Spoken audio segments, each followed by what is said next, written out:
Well, good Friday morning, friends. Mark Holmes here, and as always, I want to say thank you all for watching, commenting, subscribing, and being part of the Joe Boo Sports Report.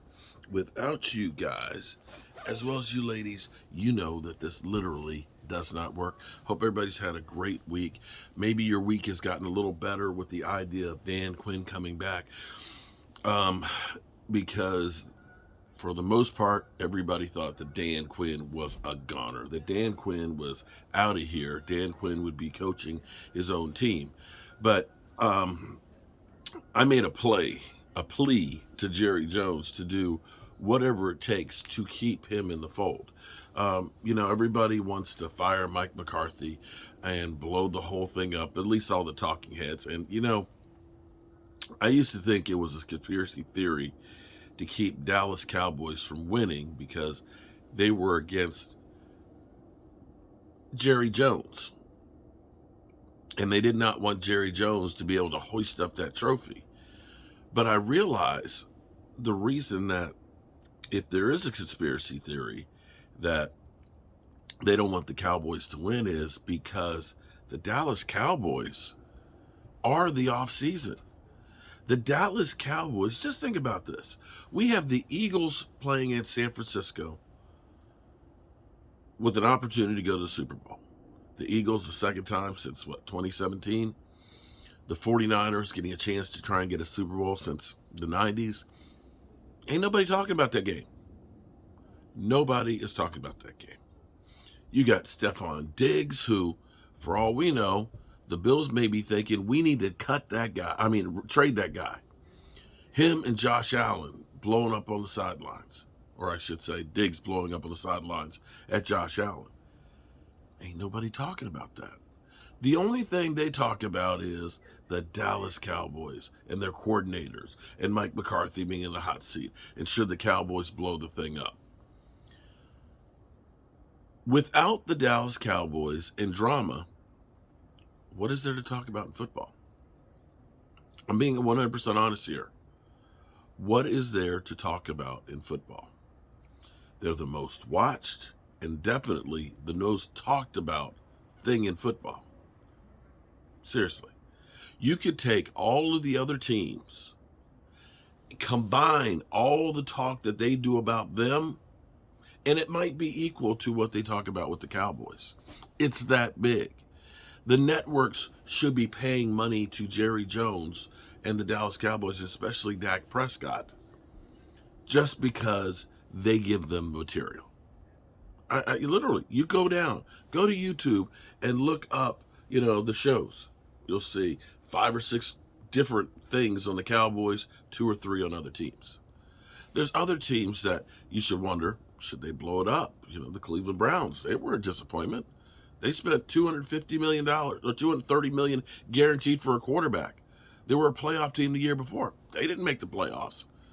Nobody's talking about the Cleveland Browns and what they should do they? No, not at all. So the Cowboys getting Dan Quinn back is really good. And this is, to me, this is Jason Garrettism. I'm not going to say that Dan Quinn is a favorite son like Jason Garrett was, but it seems like the Cowboys treat him differently than they do, say, Mike McCarthy and the offense. It seems like what Dan Quinn wants, Dan Quinn gets. I don't know if Jerry Jones is whispering in his ear and saying, listen, we're going to roll this thing with Mike McCarthy one more time. And if it doesn't work, you're the head coach of the Dallas Cowboys. I don't know if that conversation has happened, but I can guarantee it's been kind of implied. Knowing his pedigree, having him been to a Super Bowl in recent history, having seen what he has done with the team, with the players, and seeing how they respond to him, the motivational factor, you can't help but think that he is the coach in waiting for the Dallas Cowboys. We thought that was going to be the case this year. And I almost believe that the Cowboys thought that this year was a rebuilding year. I honestly believe that because the moves that the Cowboys made, when you looked at dumping, and that's what they did, they dumped Amari Cooper's salary. They drafted for the future in all these players on the defense, right? They cleared up, got rid of Lyle Collins. They didn't pay Connor Williams and things like that. They didn't pay Randy Gregory. You could say that the Cowboys were actually looking at this and saying, this is going to be a year we take a step back, we get some higher draft picks, we go ahead and, Mike McCarthy will flounder, and we'll go through and we'll get Sean Payton, or we'll hire Dan Quinn. Thing was, the team pulled a major league, and they were better than what people thought. They just were. They kind of threw a wrench into that plan. So I believe that Jerry Jones is trying to run this thing again. Dan Quinn is going to be getting head coaching money. He's got his guy because the Cowboys like to hire from within. They just do. And so I think there's a sense of urgency to try and do something more. I think he's looked at and they're evaluating the coaching, and they're making changes much in the way they tried to help Jason Garrett when they ended up taking the play calling away from Jason Garrett and some of the responsibilities for him to try and help him. I think that they're doing the same thing. Now, I will say, to me, I could be wrong, but Mike McCarthy inherited Kellen Moore, who was thought to be this boy wonder whiz kid. And you could see that Mike McCarthy has kind of been hands off for the most part of just letting Kellen Moore do his thing. That way, you don't take the blame if it doesn't go right. Remember last year at the end of the season,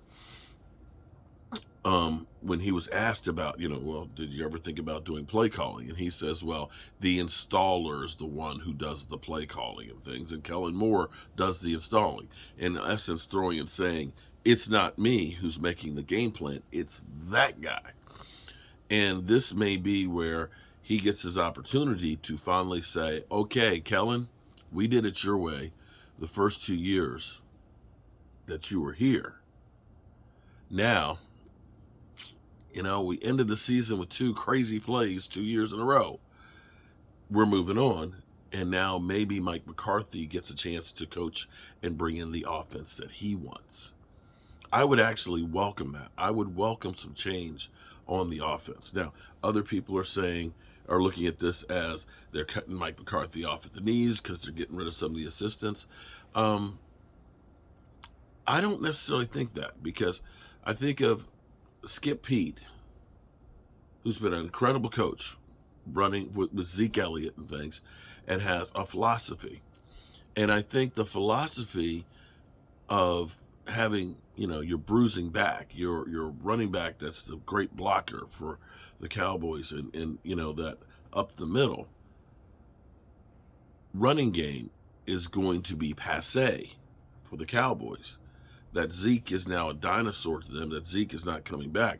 And so they're looking at changing and using the running back in a more dynamic way with the Tony Pollards. That quick hitting, that guy that's a pass catcher and things. And so I can see that if you're changing offensive philosophies, if you're going to go to a West Coast offense, you need to change what you're doing. And I can say the same about those other things. So when you start getting rid of those assistants, it's because you're about to bring in a different offensive coordinator. And I almost think, maybe I'm crazy, that maybe Brian Schottenheimer might be a name that they're looking at and saying, we're going to elevate you to become the offensive coordinator. Maybe I'm crazy.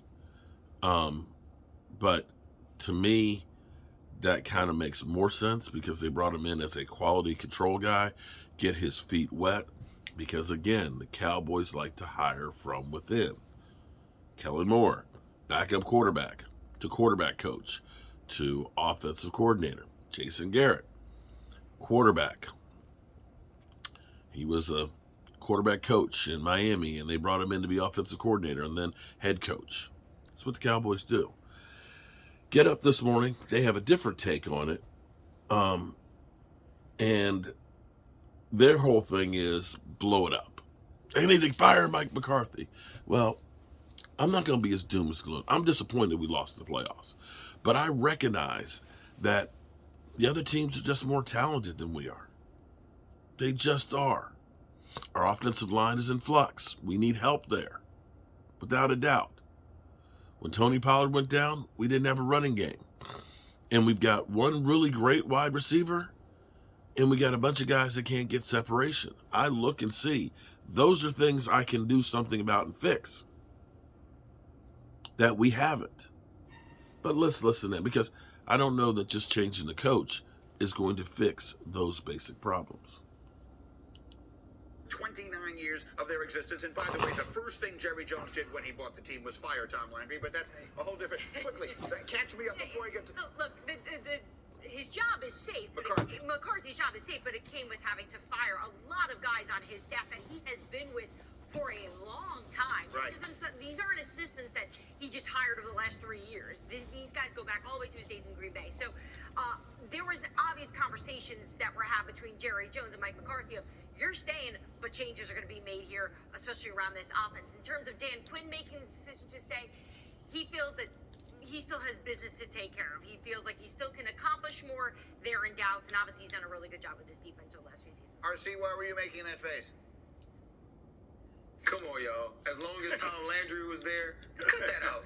Ain't nobody coaching as long as Tom Landry coached no more. Tom Landry coached the Cowboys like a regular 9-to-5 job, as if he had gone to high school and majored in coaching in college, and then he got the job and worked his way up to be at the top of the organization. Ain't no way that man told Mike McCarthy that. They was joking. That might have been tongue-in-cheek. They might have talked about that at the pajama party before he was hired. But ain't nobody coaching 29 years, y'all. And if you're going to coach 29 years, they don't make you fire half of your staff. That's not the way it works. It's trouble in Dallas. And this is a last-ditch effort to see if Mike McCarthy, with the new construct in the coaching staff, can find a way to win more games than they won this year, can find a way to get to an NFC championship. That's what this is about. This is the last-ditch effort to say, here's how you continue to keep your job, Mike McCarthy. And the one thing, that's a really interesting way to look at it, and the one thing he did not do, Diane, let me circle back to you, was commit to Kellen Moore. They have such high-profile coordinators, so Dan Quinn is coming back. Kellen Moore did not get the head coaching job in Carolina yesterday. That went to Frank Reich, and they said he will be evaluated. That was the word they used. Yeah, it's never a great way to put somebody that's going to stay in the position, right? Right. We're still evaluating, which means your decision hasn't been made up. If they were full-blown behind him in support, they would have said, he's our guy moving forward. They've done that with Mike McCarthy. He shared how open he was about his job security. So there's obviously some questions here surrounding whether or not Kellen Moore stays in place. And look, guys, just a few weeks ago, I sat here at this desk, and we were singing the praises of Kellen Moore and how quickly this all changed, obviously knowing that Dallas was booted out of the playoffs as early or as they did. So they're going to take a look at his work as a whole, and we'll see. But for now, he's being evaluated. What do you think of the whole thing, Ninko? I think it was that last play. Everyone's like, Yeah, what that's the right. heck was that? Yeah. Oh, yeah, this is great on paper. Guess what? We're going to put Zeke right here. He's going to snap the ball. It's going to work awesome. I swear. Let's walk through it. Oh, yeah. And then the That's game two is like, seasons in a row. Dallas season ends because of a bad always have crazy play. What I don't like about it is, you let go 6 of your assistant coaches. George Edwards, your linebacker coach, very good coach. So I don't understand how letting those guys go is going to help you with but that's the reason. The assistants, yes, let's move on from the assistants. Works, like, Rob. come on. This is how it Yeah, I know. That's what the owner does when he wants to make a change and doesn't want to fire the head coach for whatever how long reason. that works? One more year. Yeah, that's the point. Year. Yeah, you just keep pushing the ball That's down. it. Just roll it down. Look, it's impossible. Look, this is a morning of connecting dots, and we'll get to the Aaron Rodgers dots a little bit later. But it's impossible to look at Dan Quinn pulling himself out of head coaching opportunities to go back to Dallas and not assume that there's some conversation there. there. And look, I'm a reporter. I don't connect dots, right? I try to get the information. Right. And I don't know of any info or a conversation that's been had between Jerry Jones, I don't know shit. Jones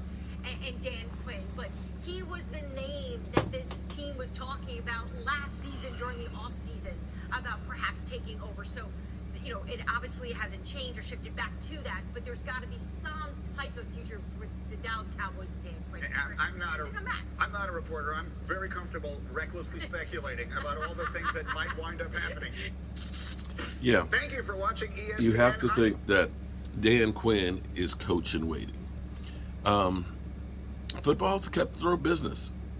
It just is. We'll see what happens. Kellen Moore, we'll hear something, I'm sure, today about Kellen Moore's status. I think that you have to make a decision sooner than later, because it's now a matter of offensive philosophy. You want to get the guy in place, or the philosophy of what you're doing, because everything is determined by what style of play you're going to play. Each type of offense is going to predicate on different type of personnel.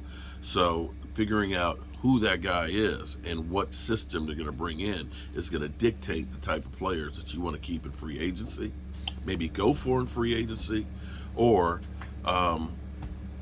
retain. So that's all we got for you guys. I'm going to be hitting the road, and I'll be back to the man cave. Boy, isn't she lovely? Tomorrow, 19 years of marriage. Wow. 19. No, 19. I'm Mark Holmes, and I'll see you soon.